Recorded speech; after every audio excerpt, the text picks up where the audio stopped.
Your safety and the safety of your family to purchase this videotape. This is a special edition video. Not only does it contain my basic survival training, it also contains exclusive footage I'm sharing for the very first time. I'll show you how to set up family survival drills, and I'm going to answer the burning question in this country. Should you own a gun to protect your family? Sanford Strong's recommendations to take specific action in the face of violent crime are recommendations only, and although based on his 20 years of law enforcement experience, do not guarantee a successful result. Ladies and gentlemen, Sanford Strong.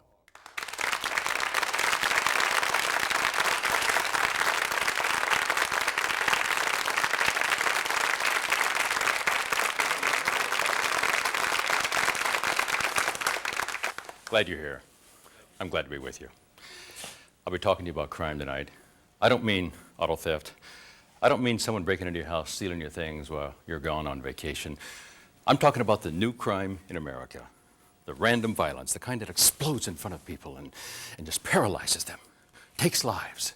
You need the exact same survival mindset that cops learn, that I taught to cops. Nothing less. You need it. A survival mindset is the absolute bottom line when it comes to learning how to protect yourself against that new crime I talked about. A survival mindset is going to be the heart of everything I talk about tonight.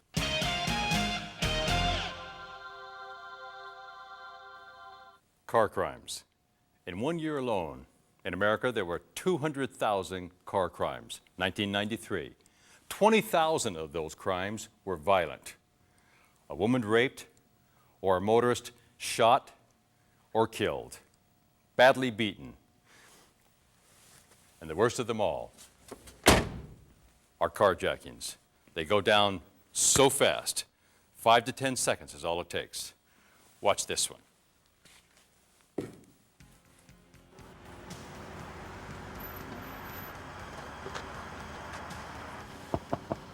Hey, sir, sorry to bother you, but my car has So a dead nice, battery. wasn't it? I wonder if you could give me a jump. Oh, we don't even have any Hey, cables. why don't you get out of the car? What are you doing? Shut up! Get out of the car! What are you doing? Arguing with him, grabbed out. One gets in, lets the other one in. Shut up! Get in the car! Shut up! We've got right now a sandwiched woman. This man's lucky. He's out of the car. She's sandwiched in between two crooks and out of there. That's not rare. That's common, and sometimes that's the point behind the carjacking itself. Now, let's rewind this, and let's give this couple another chance. Watch. Hey, sir, sorry to bother you, but my car over there has a dead battery. I was wondering if you could give me a jump. Oh, we don't even have any Why cables. don't you get out the car? Out of there! I can tell you for a fact, that man who hit the gas that fast, that was not the result of all of a sudden, never having thought about this, decided I'll hit the gas. That is the result of a couple who did spend some time deciding what are they going to do, and immediately they were out of there. That's a survival mindset. Watch next their Sorry new to bother you. attitude. My car over there has a dead battery. I was wondering if you could give me a jump. We're out of here, bam. That attitude is called my safety first, their feeling second. Let's make sure we get that. It's absolutely critical. And in fact, it's critical to you listening to your gut instincts. In fact, you remember when they rolled down the window? If it was me and I was in the car with you, I'd have said, leave it up, we're out of here. My attitude, my new attitude, my safety first, their feeling second, I'm telling you, kicks in right now. I'm not interested in what they had to say. That's critical.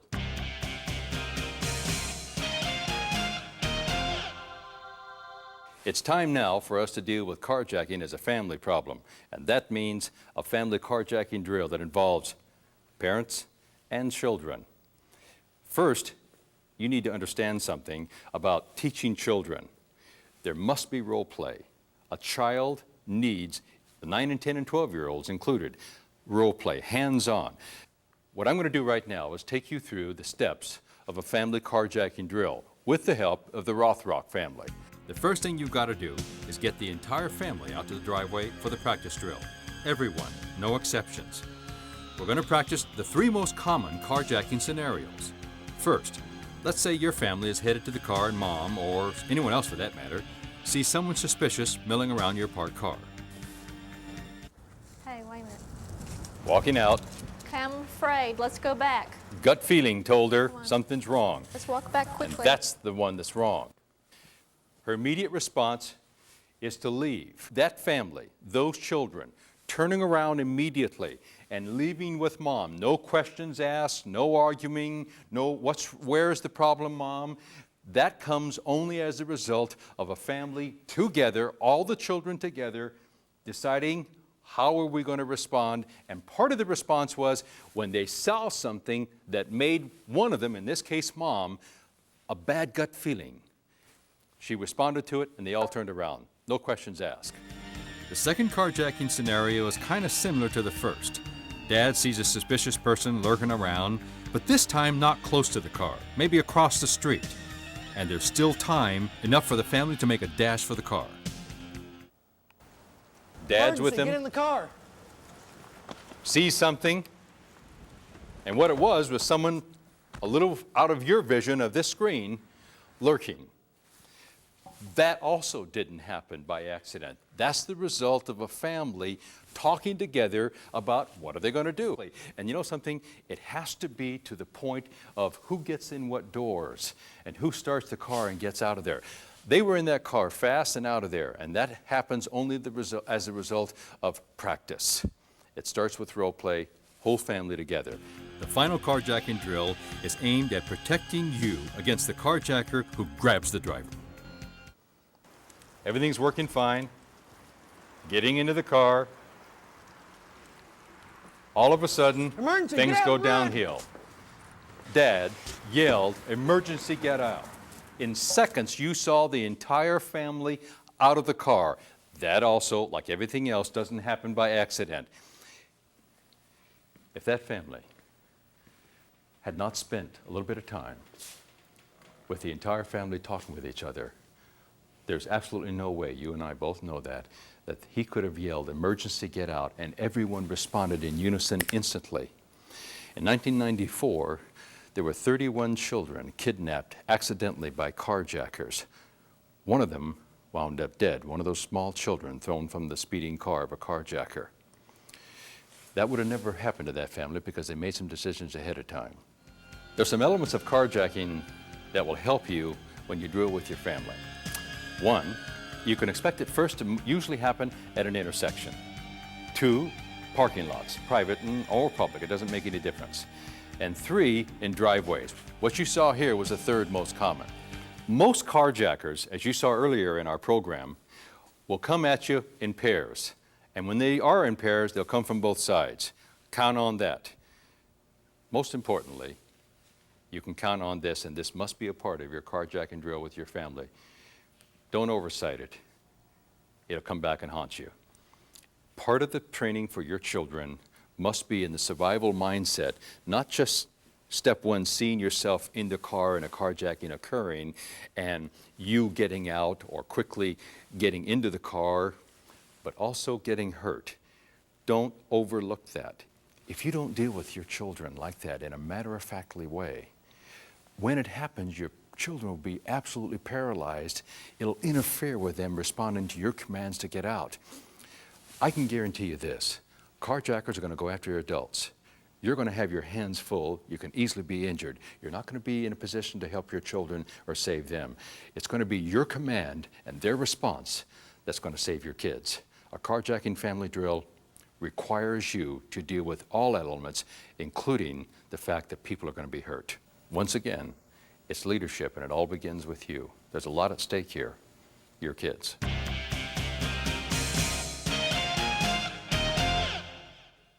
Now, let's move into the most effective crime ruse in 20 years I've ever seen. It's called bumper crimes. It works against us so easily. You're going to be watching my very first case many years ago. Chris, are you okay? Yeah. I'm gonna go back and check and see about the damage on the car. You stay right here, Chris, okay? Okay. Habit, isn't it? Check the damage. Ma'am, I'm sorry This about is that. exactly the way it went Take down. care of your damage for you. It looked like There was no time. Hit her immediately. Do what I say and get Stuffed in the her into the car. car. Get in the car now. Get In over my there. case, the boy was 10 years old. He saw his mom Do what I say. hit, grabbed, shoved into a car, and taken off. We found her 3 hours later, beaten and raped. And that scene would never leave that little boy's mind. That woman didn't get a second chance. You wouldn't either. But we're going to give this one a second chance. Watch. Watch the difference in her response. Chris, are you okay? Yeah. Are you sure? Mm-hmm. I don't like this situation one bit. We're gonna stay right She's here. already okay? telling him she's Well, afraid let's to go stay in check the out the car. damage. No, We'll just... Chris, did you hear me? I said we're gonna stay right here. Taking charge. Yes, ma'am. Okay, are your doors locked? Doors ma'am. locked, No, making the sure windows are everything's up. okay. Stay right here. Engine's still running, remember that. I'm a little bit afraid.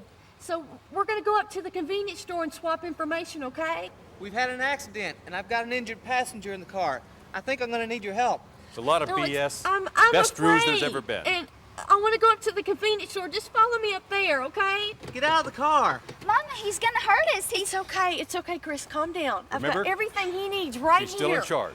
Here, this is all you need. Just take this and just go. That's it. This isn't going to cut it, lady. Now, get out of the damn Of course, car Chris! now. Come on. Watch her, she's out of here. That little white thing in his hand is a 3x5 card she gave him. You ever been in an accident?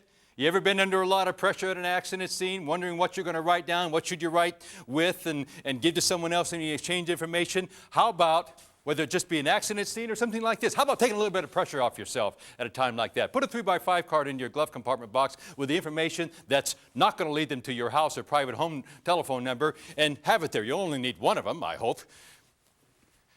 And also take charge in the car. Don't let anyone get out. If that little boy had been an adult male, he probably would have wanted to get out, go back and handle it. And then he would have been hit, shot. She would have had to stay. She'd have been just as bad off. Driver, take charge. No one gets out of the car. Bumper crimes are the most effective ruse I've ever found in 20 years of law enforcement. And all it takes is leaving that car running. And when this man comes up and insists she gets out, her saying to everyone in the car and herself, I'm afraid, now she knows exactly what kind of a jerk he is. You know something? If back there, what's your name? Angela, if a man was at your window and you said, I'm afraid, that man, anyone here, anyone at home, as a gentleman would say, okay, I'll follow to the nearest convenience store. A man like this, insisting you get out, is either a crook or a jerk. Give him one more chance to follow you, and then like her, you're out of there. You can tell him later that you were afraid. Now, stranded on a highway, big time worry, big time problem. For some people, a lot worse, deadly, especially for women, because of the highway hunters. That's right, highway hunters. Watch this. An exact duplication of one of my cases. Not the first, one of them. Doing what she's always read that she should do. Sit in the car and wait for the nice policeman to come by and help her. Trouble. Need a little help? No, thank you. I've notified somebody. May my friend be happy to take you anywhere you want to go. Well, thank you, but help is on the way. Look at him looking around to see, are we alone? It'll be a long time. No, they should be here any minute. Thank you. We're just trying to help out. Yeah. Let's go. Folks, she is not in a fortress. She's a Get out of the caged damn bird. car! That's exactly what happened in my cases. Get out of here! She felt so sure that she'd be okay. In a car, secure, warm. Shut up!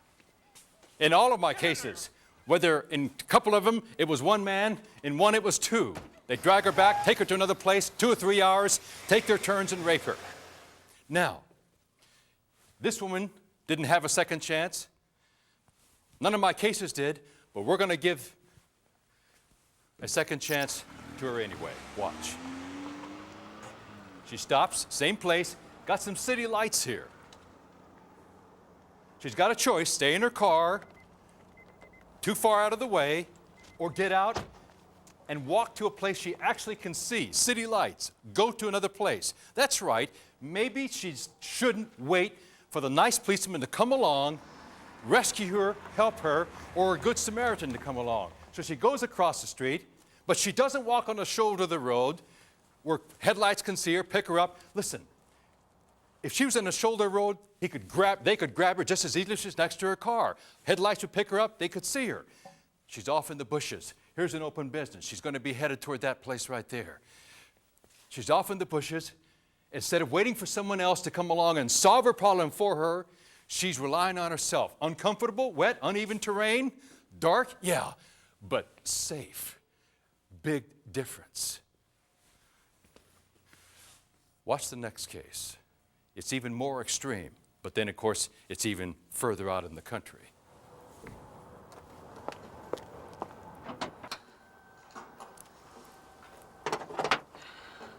Do you carry something in the trunk of your car so that if you have to put a warm coat on or some comfortable clothes, you can do that and then leave the car? Just in case. She's walking off 50 or 60 feet into the brush. Yes, she's cold. Yes, she's going to be alone, but she's not a caged bird waiting for a couple of people to come by. She's going to see a couple of people check her car out. She's going to see what they're going to do. And she's going to be damn glad she's not in that car, instead watching. I know it's extreme. But you see, highway hunters have got such a perfect opportunity. There's no place better for a crime to occur than on a desolate highway. They know that, and they know how vulnerable people are. What did she need most of all? What have we not talked about? What's been missing? A cellular phone. I'm telling you for a fact. I'm not a man for gadgets, but this is a long way from a gadget. This is the absolute most important purchase you can ever make for crime avoidance, including crime protection. In my family, it's not a luxury, it's a bottom line necessity. It's worth stretching your budget for.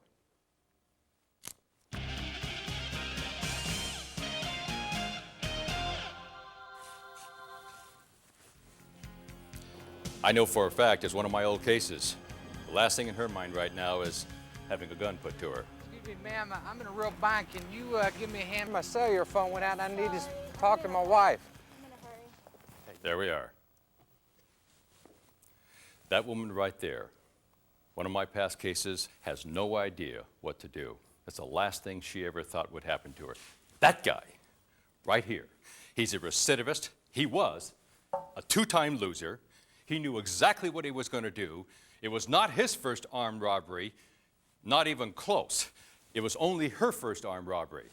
I'll tell you for a fact, at all crime scenes like this, one or two things are going to happen. This jerk is either going to take her property or he's going to take her. Let's watch this. Roll it again. We go for a little drive. No! We go for a little drive. All right, we're not talking about a thief. Don't hurt me, please. He's taken her. I hate women that scream. We're not at all talking about a thief. There she goes. To a place I call crime scene number 2. Crime scene number 2 is a risk-all situation. It's much worse than it is right now. It's the end of the line. And there's only one way out of the paralyzing fear that this woman feels right now, being driven in her car at gunpoint by a man who's threatening to kill her. In order for her to break out of that wall of fear, is she's got to have a survival mindset.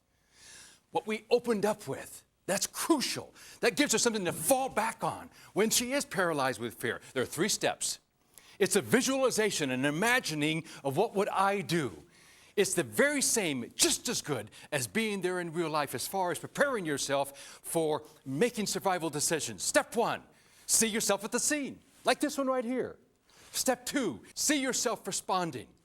Take yourself back for a second and imagine you in that parking lot and see yourself responding while he's trying to push you into the car. And step 3, it's unique only to crime survival. You've got to expect to be hurt. It's the gaping hole in almost all crime protection programs. Let's look at this honestly. If cops get hurt facing the crooks after you faced them, can't you see you've got to face the same fact? Now, let's rewind. Let's give this woman another chance with a survival mindset. Just do what I say and you won't get hurt. Hold it. Did you hear what he said? Do as I say, you won't get hurt. You just heard the first statement out of all crooks' mouths, especially if they've got a gun or knife. You can count on it. I can't tell you exactly the way they'll say it, but they'll always warn you. You do what I say, you won't get hurt. It paralyzes people. It's the beginning of paralyzing fear. Do as I say, you won't get hurt. You believe that lie, and you're headed down the same path as everyone before her. Crooks don't treat you differently. I don't care the promises they make to you. You're not special. You're not different to them. You're just next, nothing more. Remember that, please. Do not believe them, ever. It's so easy. And one of the reasons why it's so easy is we impart our value systems onto them. We don't make promises we don't intend to keep. The second mistake that people make consistently is that they wait for the right time. Can you see yourself gun at you like this and you think to yourself, well, I won't do anything right now to overreact. I'll wait till the right time. And you know what we're really waiting for? We're waiting for a safe time. Guess what? When the gun's out, the safe time is over. The crime's going down. From this point on, it's as good as it gets. You didn't want to hear that, but it's fact. The third mistake that people make is they try to talk to people. They try to talk to crooks in the same way they talk to other people. And the bottom line is, let's face it for just a second. If a crook was open to discussion, if he was any compassion, if he wanted a dialogue, he wouldn't be here in the first place, would he? Period. What should you do? Be the most willing, compliant robbery victim he's had all day. Give him the property and bolt and run. Watch this. I just want your money and your car keys. Now put them in my hands. That girl. Credit cards, money. Come on. Come on. My wallet, my credit card. What else you got in there? And bolt and run. Hold it. I know what you're thinking. Strong, you're asking me, gun to my stomach, to turn around and run? We'll get there. First, I want to talk about his two choices and her two choices. He's either going to take her or the property. One or the other is going to happen. She is either going to give up her property and bolt and run and take the risk right here, or she's going to give up her property, or he's going to take it, and she's going to do nothing and wait and see what's next. That's big time risk. Watch this. I just want your keys and your money. My wallet, my credit card. What else you got in there? You've just seen it. A thief. She gave up the property, she's out of there, and he's out of there too. 9 times out of 10, that's exactly what's going to happen, thank God. Most people, even with guns, are not killers. They're thieves, they're using it to control people, and it's real effective, and they're out of there. Now, bolt and run. It's something that a lot of you really haven't thought about, because with a gun to your head, you're thinking, God, what can I do? Not only am I going to be paralyzed with fear, but he's got complete power and control over me. This is the bottom line behind bolt and run. Is he going to shoot or not? The shooters. Let's talk about them. People miss. This is not the reason to run, but let me just give you your odds right now. If he's a shooter, of him hitting you. You take off. You run. Will he miss? Anyone here ever done any shooting? At home, ever done any shooting? You ever missed anything? A real-life gunfight between cops and crooks in the United States is 3 to 9 feet. At 3 to 9 feet, cops miss 3 of every 4 bullets fired. Bottom line, surprise to you, but that's the way it is. Yes, out of every 4 shots, they hit once. But that's not the reason for you to run. The reason for you to run is simply that word I used earlier, crime scene number 2. A stranger, you've never seen him before. He's taken you down at gunpoint. You've been the most willing, compliant robbery victim he's had all night. You've given all the property, you've bolted and run, and instead of him being a man like this, who immediately scoops the property up, he's out of there, a shooter will first think, instead of the property, of shooting at you. You tell me, a man who in the first few seconds of an easy robbery, who doesn't think of the property, but first thinks about shooting you, was he a robber in the first place, or was he a killer? Can you see the bottom line? If he'll shoot you in a public place in the first few seconds, he'd have damn sure shot you later on. That's where we are. That's the bottom line. All right? Let's watch a shooter now. She's out of there. His last thought is property. His first concentration is on her. This is not a thief. The entire bottom line for you to create a survival mindset is to deal with the worst. And you're looking at the worst right now. I can tell you right now, for you to survive the worst, your best chance is in a public place. Someone can hear, someone can come to your aid. And most important, after he shot in a public place, you saw him what? Out of here. I can tell you for a fact, if he was in an isolated place, crime scene number 2, he'd have been under no pressure, and what would he have done after he shot her? He'd have walked up to her, made sure she was through, and finished her off. Your best chance. Take the risk. Public place. Never put it off for later.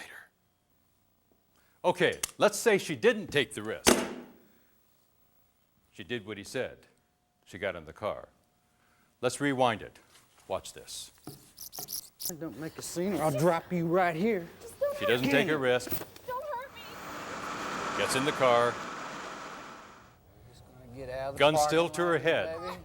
baby. Not a whole lot of change. And we're gonna take a Where's little she trip headed, out folks? the country, maybe. Huh? Out of a public parking place. Crime scene number 2. She's doing nothing right now. She's hoping that it's all going to be okay. Folks, that rule, crime scene number 2, avoid it at all costs. It literally must become your line in the sand. I mean, it's such an important rule, survival rule, a part of your survival mindset that I'm asking you that if you reject, forget, take nothing else out of here from this program, take crime scene number 2 with you. It's the bottom line, most important rule in all of crime survival. And it's not always 5 miles out of town to a wooded area to where I happen to know she is headed. It can be just 10 feet around behind the wall of a building, but out of sight. It can be from a walking path down into the reeds, a man taking you at knife point, or into a river area that goes through your city, but still out of sight. It could be from a jogging path. A man confronts you coming this direction, takes you over into the tree line, but again out of sight. The bottom line in a man taking you out of sight is that he's not a thief. And I look at this little girl next to you, your daughter, and I can't help but think about some of the crimes I've had, cases where men have taken little girls, little boys away. It's always to another spot, to crime scene number 2. It gets violent. Your odds are stacked against you. Okay. There's one last chance you have, though.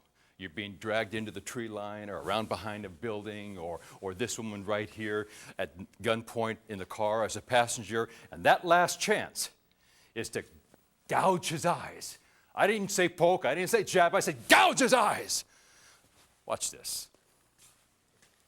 Go for a little ride and I'm You saw it. She's out of there. If you're thinking to yourself, it's so rage-filled, I don't know if I could do it, gouge a man's eye, are you thinking you literally to yourself, yuck? Let me ask you this. Could you gouge the eye of a man dragging your child off in a second and be damn proud of it? Not hesitate for a second. I'm asking you to make a decision for yourself. Gouge the eye. There's absolutely nothing more effective. It's your best chance. You know something I was just thinking of right at that second. A couple of days ago, I saw on a television program something called, well, they call it a sport. Wait till you hear about this new sport that I saw on television. I guess it's spreading across the United States. It's called the Ultimate Fighting Championships. I don't know exactly who these fighters are and what they're fighting for, but the bottom line, as far as I understood from watching that program, is that there are no holds barred. They can do absolutely anything they want to do, except they can't gouge eyes. Does that give you a little bit of a hint as just how effective it is? You will never be able to gouge a man's eye until you get over the wall right now and say, I can do it, because there's too much at stake for me not to. Let's reverse it. Let's take her out of the passenger seat with a gun to her head, and let's put her as the driver. Watch this. We're just taking a little old Still in the sunny car, drive, you know. same jerk, same gun. Get a feel for what's going through her mind. What am I going to do? What's my last chance? Here we go. Crash it. Ha. She's out of there. Let's back up for a second. You're in a car. Whether you're a passenger, gun to your head, or you're the driver, you've got one major job. You're headed for crime scene number 2, right? How do you stop it? Jump out of a car, scream, yell, honk the horn? No. Gouge his eyes, force him to crash it, or you crash it. Don't drive around looking for something to hit. It's not going to be there quickly enough. Don't drive around looking for a police car to run into. 10, 15 miles an hour for the nearest car that doesn't have people in it. Trash cans, fire hydrants, but do it right there. There's absolutely nothing that will bring more pressure on him, bring more commotion to this scene, and give you the best chance. And if you're wondering, Strong, he's got a gun. It'll make him mad. He'll shoot me. We're right back to Bolton running the premise of, if they'll shoot in a public place, what the heck are they going to do when they get to crime scene number 2? It's a matter of survival, remember? All right, you're better off taking your risk at a public spot always. Crime scene number 2 is the absolute end of the line. Can you see it? Is it beginning to get clear? Take my risk at crime scene number 1. Crime scene number 2 is the end of the line. The odds are too heavily stacked against me. Let's say she doesn't gouge his eye, force him to crash it, or crash it herself. The bottom line is she won't be taking her risks there. She'll be taking them later. She'll be headed to crime scene number 2.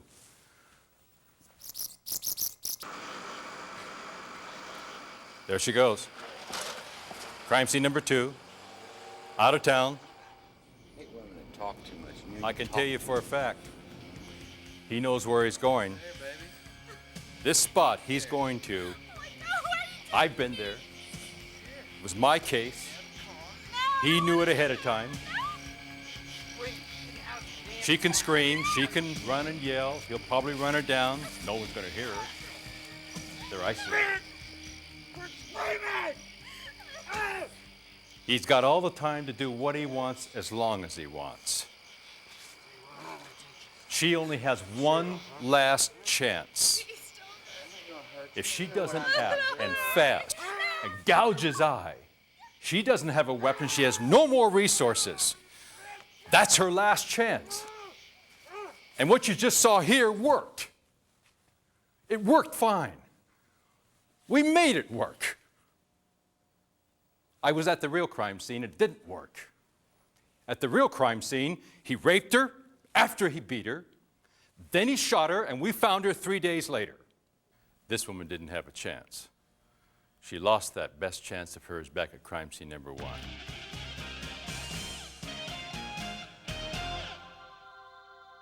If you ever get a chance talking to a cop to ask him, tell me about your worst case, I lay odds he or she would tell you it was an armed intruder. In the last year checked in America, 1991, there were 480,000 armed intrusions. 1 year. 144,000 of them ended in violent crimes. A woman raped, or another family member shot, badly beaten, or killed. Remember we talked about crime scene number 2? How the isolation allowed control and time to go from crime to crime, more and more violent. That's exactly what happens inside a home when armed intruders are there. Think about this to yourself. Crime scene number 2, you'll never forget those words, will you? Armed intrusions into homes are exactly the same problem for you. You're isolated. I want to show you one of my cases and what happened to a family of 3 when 2 intruders got in. Watch this.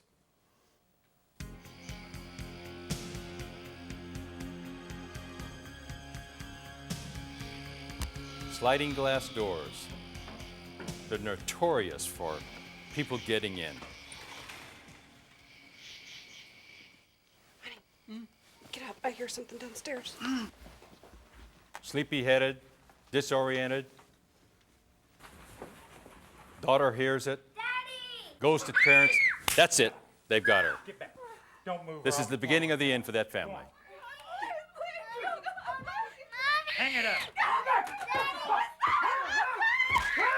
They'll always go for adult males first to control them, beat them. Confusion, terror, panic. The only one who knows what they're doing are the crooks. They've done it before. Favorite times. Maybe when you got him on Father's Day. Let me go. Yeah. Go get it. The sadness is that homeowners, moms and dads, actually go to get the ties of the rope. Come on. They think they don't have any other choice, and they wind up helping the criminals. Get over here. Tie up an adult family member, No. holding that daughter, gun to her head. Okay, baby. You're watching how it happened. When I said they're savage, when I said they're violent, I meant it. Not only do they brutalize people, but they force family members to watch you brutalize their loved ones, including little girls like this one who had to watch while her mother was raped. I'd like to give this family another chance. We're going to rewind it. This time, they've spent some time talking to each other. They've got an escape plan. Watch the difference. Go check it out. Husbands, you're always going to be told, get out and check it out. Count on it. Get out! Shut up! He yells, intruder, get out. Daughter doesn't run into the other room, which made it so much easier to control the whole family because she was in the room with her mom and dad and the intruders. She's got a rope. She's going out. A family escape plan. It's based on if you have children, that all of your children, right from 4 years old and up, are part of that plan. If it was just you and I as a family, we could think about it and talk about it and make decisions without any role play because we're adults. We can imagine things. We've got life experience. But when you have a little girl, children with you, they don't have the life experience. They have to be taken through a role play process.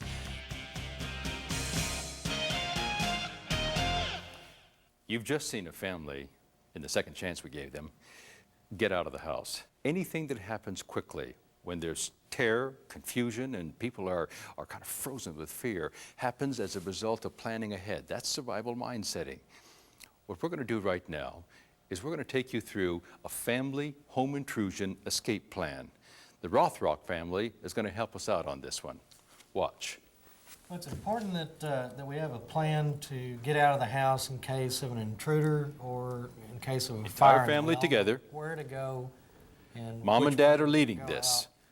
What we're The first gonna go through, that's okay. Go through everybody's They instruct. room, and everybody's going to decide where they're going to escape. That sets the stage for taking this seriously. Where we're going to meet afterwards. So what we're going to do is we're going to practice this and show you how to escape out of your room and then run to the neighbor's house because Ann knows that we're going to be practicing this today, okay? You just heard us say that we're going to practice and then we're going to run next door to the neighbor's house because Ann, the Rothrock's neighbor, knows they're going to be practicing. They involved a neighbor. The critical issue here is you see the entire family together. The young children are involved in it from minute one.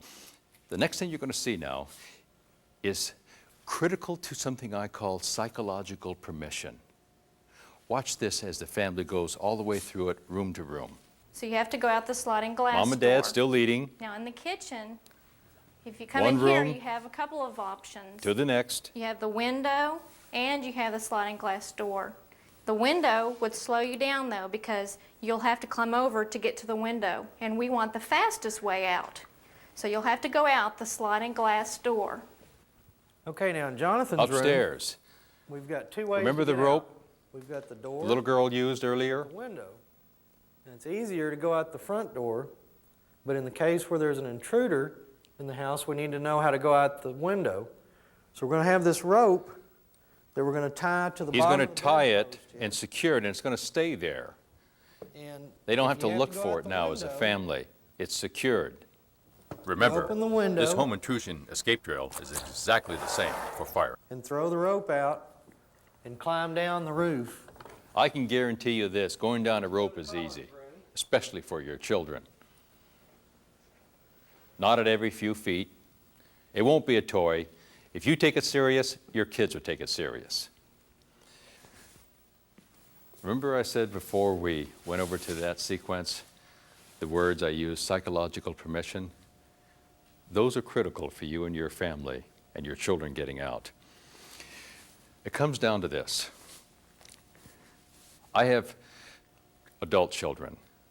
When they were young, there's no way they would have left our home, gone to a neighbor's, left their mom and dad to get help.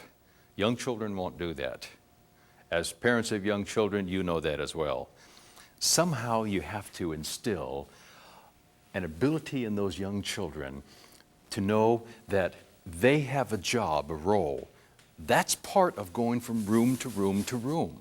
It's not by accident that I ask you to do that. You see, it not only helps young children to see, I get out of this room this way, in this room I get out this way. Instead of having to go across the house or to the particular room to get out a particular window, they're able to get out from each room. It's much quicker. Plus, it's a conditioning process of children learning that they have a job to go out and get help. Their mom and dad have a job to help them get out and help other children out. On that, let me answer a question that comes up. Do moms and dads ever get out themselves? Not until your children are out. You know that. There's no way that you would ever leave your children. You see, if you talk to your children ahead of time, it's going to be easier for them to get out themselves or to quickly act upon your helping them get out. The psychological permission will enable them to be able to see themselves with having a job, a role, and then acting upon it. Now, in the next sequence, we're going to see the actual escape process for this family. This man's not an intruder. He's a neighbor. When you role play, never use a family member as a crook. Always use a neighbor or friend. Intruder, Dad get sees out. him, yells, intruder, get out. Get out. Kids act. No questions asked.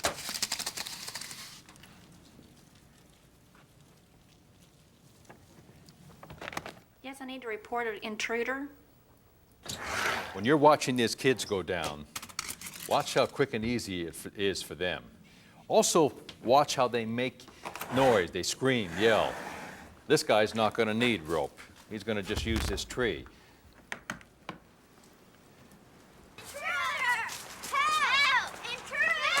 Scream? You bet. Intruder! Go to the safety neighbor next door? You bet. Why scream? And because it alerts other people. It helps focus them on what they're doing as well. What's wrong, kids? There's a intruder in our house. Come in. Let's discuss now some polishing up that family intrusion drill. Number one, a question that always comes up is, what word do I use? I mean, do I use a criminal or do I use bad people? Use the word intruder, just like you'd use the word carjacker. Carjacker means a particular kind of person. Intruder means a particular type of person. What that does for your children is it helps them to focus on a particular kind of person, and it doesn't mean anyone else.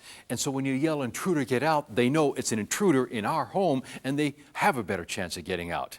By the way, is everyone going to respond perfectly well? Everyone going to get out? Maybe not. But all you need in your family is to break this control intruders have from 2 or 3 hours late at night behind locked doors and closed windows is one family member to get out.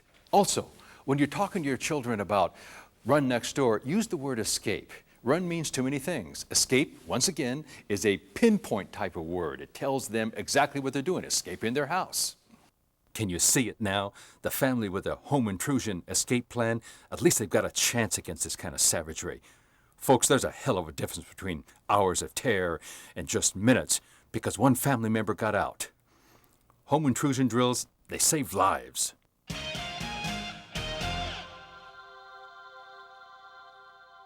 There's probably no more pressing question or controversial question in our country today than should you have a gun in your home loaded to protect your family? It's not a gun ownership issue. It's should you load any of the guns you have at home? I'm laying out for you 5 criteria. I'm asking you, meet all 5 or unload your weapons. Let's start with criteria number 1.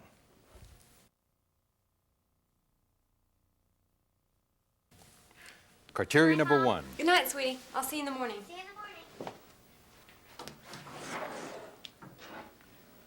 You load it, you're responsible. Big hassle? You bet. You're seeing Anna here load her weapon up just before she goes to bed. That meant it's been unloaded during the day while she was away, and your children may be at home, or at least having access to her home. If you're asking me a big hassle, yeah, a hassle, cheap insurance. In the morning, she gets up, unloads it. She's going to be going off to work. Puts it in another location, but unloaded. Criteria number 1, you load it, you're responsible for it. I think we're going to, in this country, reach a point when we make that a rule. A rule that requires you, when you leave the house, to unload your guns, so that there's not the tragic accidents we read about. We already do it with bartenders or people who even serve drinks at private parties. We hold them responsible for serving drinks to drunks who go off and drive drunk and then kill people. It's about time we started to consider it with people who leave loaded guns in their home. You've read the stories. I've been to the crime scenes. My last one was a 4-year-old boy killed accidentally by his father with a bullet through the neck, mistaken for an intruder. Rule number 2. Know your gun, know how to clear jams, get basic marksmanship training. Let's watch this. Case that did not work. The most common Anna reason again. for it not to work. Just is as your important weak as learning arm how to or weak clear a wrist of jam the gun is and knowing how to absorb the unload a recoil weapon. Too many kids off are the dead because the round spring. was left in the In chamber. that case, let's drop the magazine so that we can't load another one. Then you pull back right here, okay? And Let roll that it bullet fall and see out. if it will fall out. And if it falls out, then the jam has been cleared. Okay, now we're gonna fire over here on the orange and white target. Okay, just go ahead and fire. Don't worry about being perfect. Okay. Criteria number 2, basic marksmanship training. You just saw it at the right spot at a firing range with a qualified firearms instructor. Don't make this mistake, please. Don't have your big brother, your dad, or just a boyfriend or someone else you know take you out, show you how to use a gun in the backwoods, plinking at cans. That's not basic marksmanship training. Make certain that you get basic marksmanship training from qualified experts at regular firing ranges, and it must involve someone who knows about clearing jams and training you in that as well. Next, we're getting into the meat of using a weapon to save your life. It's called point of aim. You'll see me with Anna on the firing range, taking her through the basics of point of aim. Here we go. Point of aim shooting is learning how to use a weapon to save your life or someone else's life. It's not basic marksmanship. It's not hunting. It's not sport shooting. It's at It's a thrusting of your hands and arms out at a target. Fixed eyes, intense concentration. And a man is coming at you. Intense concentration on what cops call the 10 ring.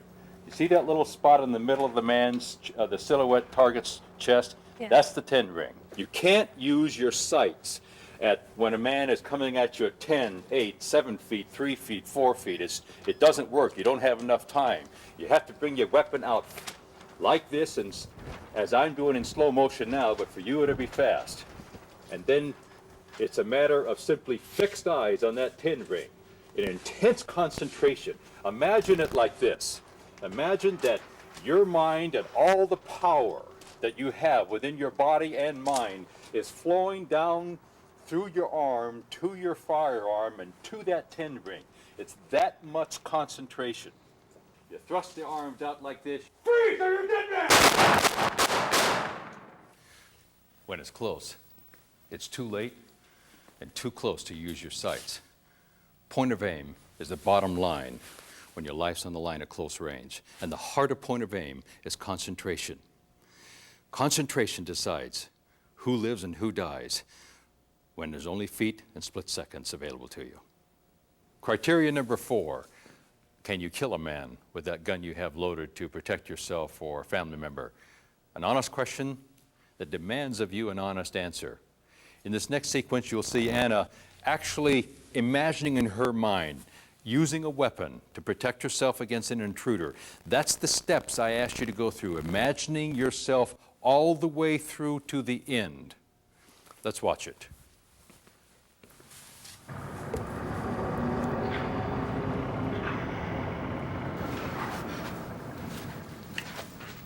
Freezer, you're a dead man!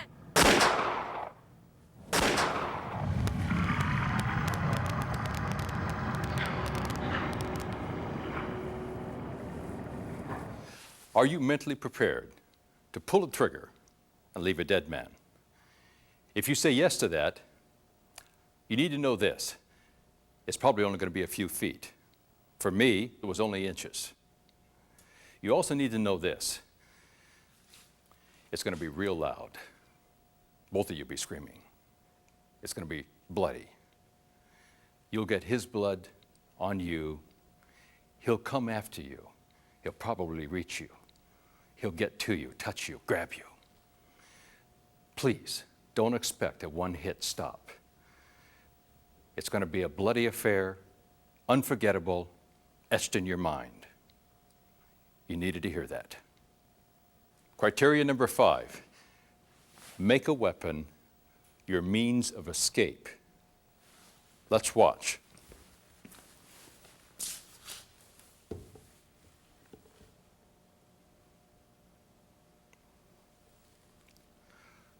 Watch Anna now. She doesn't wait, she doesn't reload, she doesn't shoot again. She didn't have to, she could see that. She escaped right away. I said, use a weapon as your means of escape. I don't say please too often. I am now. I'm asking you, make a weapon purely a means to ensure you escape violence. These 5 criteria I've laid out for you, I'm not challenging you with them. I'm asking you, until you meet them, unload, please. 1 hour ago, I told you the heart of learning how to survive violence is getting a survival mindset. And part of a survival mindset, putting it into action, is who begins it? Who starts it all? The one quality, the first and most important quality you need is leadership. What I'm asking you right now is, would you see in yourself the one who's got to begin it all at home or at work? I guarantee you this. Sometime in your life, you'll hear about a family member or a friend or a colleague at work who faced a crisis and survived and escaped. And you'll know quietly, inside, that was because of you a long time ahead of that and your leadership that they had a good chance and were able to escape. That'd be your payoff. Thanks for joining me tonight. See you later.